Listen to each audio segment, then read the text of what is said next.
Okay, here we are, looking at Magus of the Eclipse, the new epic destiny for spellcasters. This one is focused for wizards, being primarily for Pale Masters, but there is a lot of good stuff in here for casters in general. If we look at the first core, Touched by the Moon, you gain 50 spell points, cold, negative, and force spell power, universal spell power, and epic spell DCs. So what does this tell us right away? Well, there's no melee and there's no ranged power. So that means that this is a caster-only tree. Melee and ranged may find some useful things in here, but it primarily is a caster tree.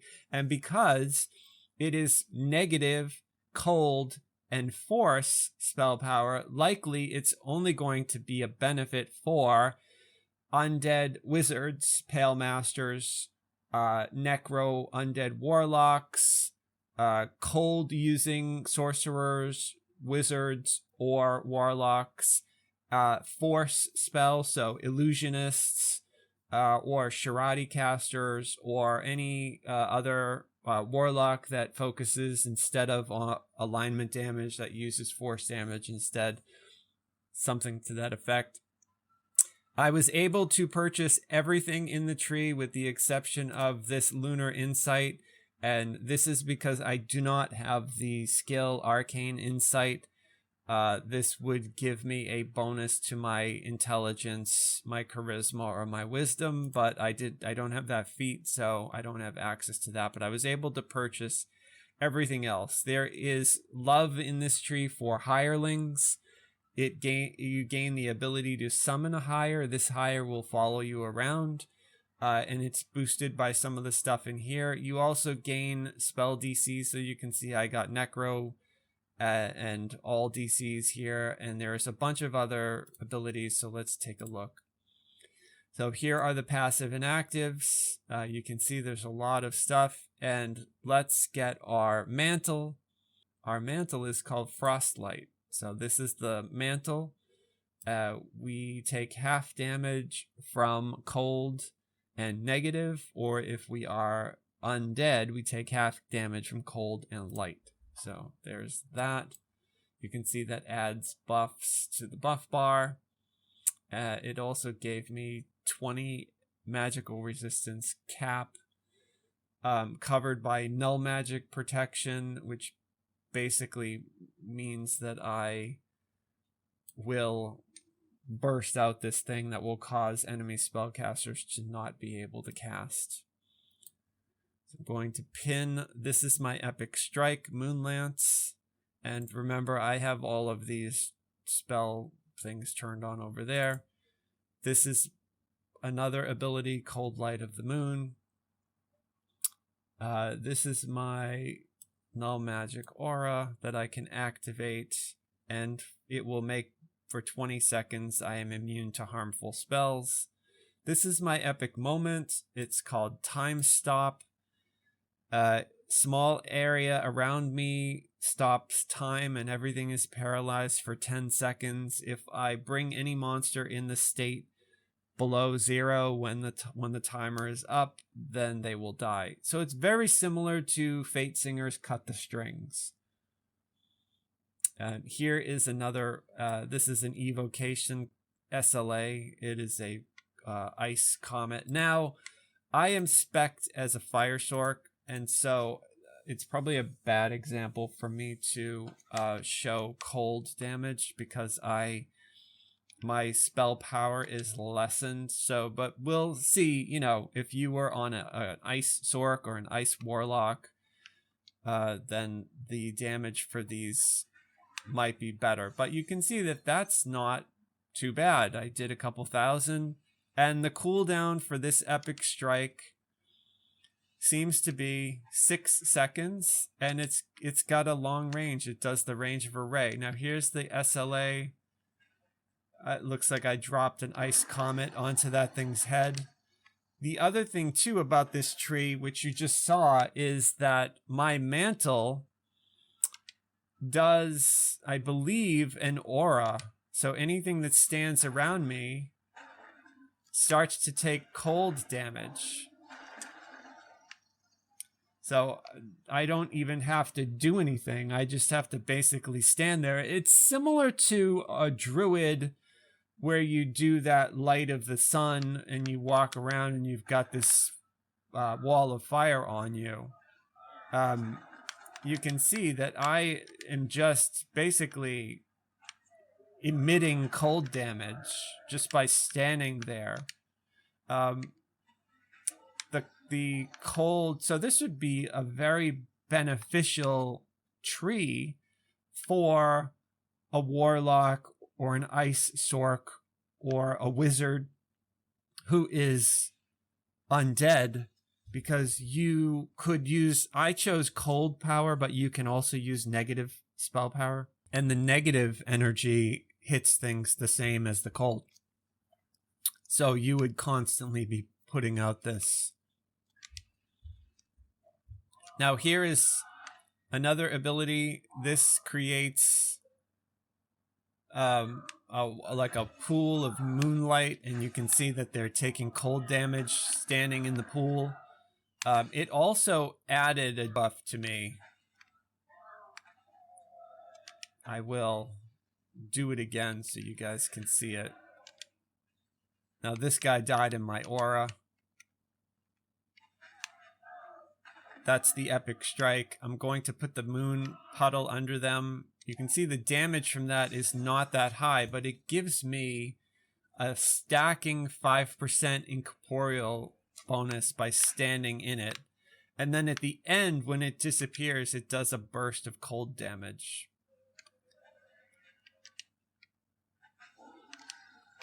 The unfortunate thing about this 0 degree comet, it's a single target, unfortunately, a reflex saved single target. So it's the same as your epic strike. So it does not, it's not an AoE. If that were an AoE, that would be fantastic. But here's my pool. I've got a defensive incorporeal standing here, and then not only does that do a ticking stack of cold damage, but I also am putting out cold. And so here is the summon of my Lich. So this is the Lich who is going to help me, and you can see that he's had some bonuses. Now I have no augmented summoning, but he's got a bunch of buffs. He takes all of my mantle powers with him as well. So we'll see how strong he is, if he has the ability to kill any of these giants. I have to be careful because I emit my aura of cold. So we'll watch. Yeah, see, they died standing next to me.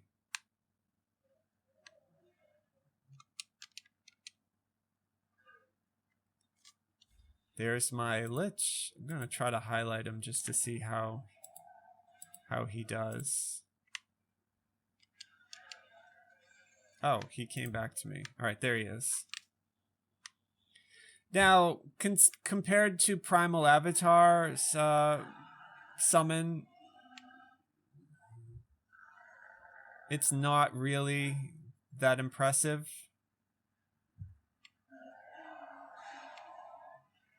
But he is casting spells. He just feared that. He threw magic missiles at it. And you can pick anything. I chose the Lich, but you could pick... It looks like he dumps his mana pretty quickly, and he's not self-healing. So that is something that you'd have to think about if you summon this. You know, an undead caster, a Pale Master, could heal the Lich, or just resummon a new one.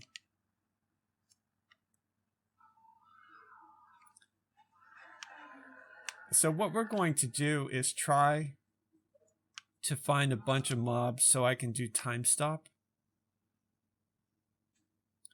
Okay, so we will do time stop on these two. Here. There's time stop. Now you can see over his head, he's got the hourglass, meaning when his time is up, because he's got no hit points, he'll be dead. Well, that's very cool. I actually like that better than cut the strings. It seems to be a little bit more intuitive. The damage from the cold spells seems to hit pretty well.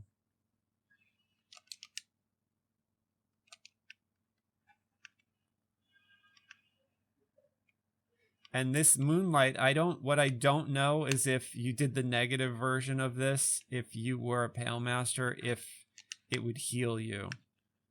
That's the one thing I cannot test because there's no undead version of a sorcerer. Otherwise I would.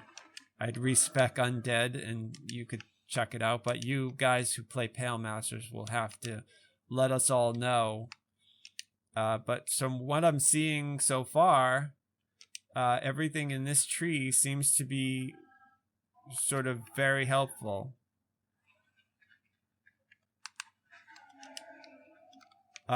Probably the most impressive part of this tree, from my perspective, is the fact that anything that stands near me takes massive amounts of damage. So I would even say that, you know, even though this tree does not give you any melee power, having this mantle active, though, you know, if you wade into combat fighting with a weapon, you are putting out an aura of cold or negative damage.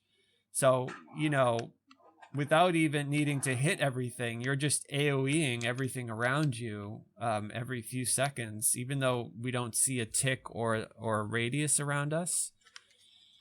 So I'm impressed, considering too that I have no, you know, I'm a fire sorc, so I have no cold power,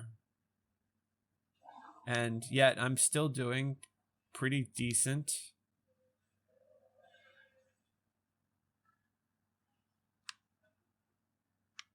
damage.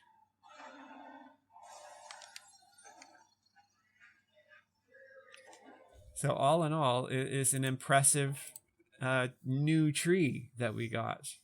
Magus of the Eclipse.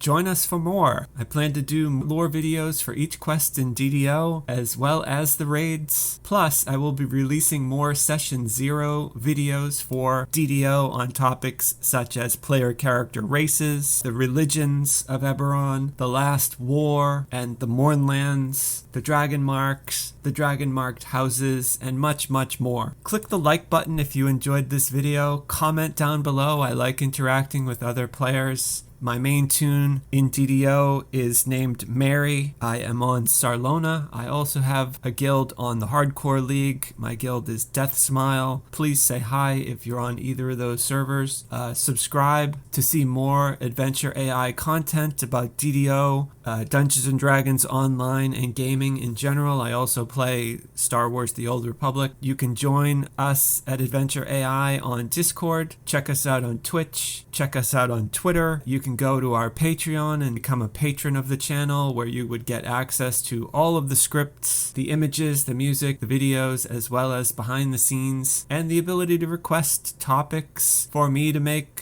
future videos. Thanks very much. I hope you have a great rest of your day, and I hope your adventures go well.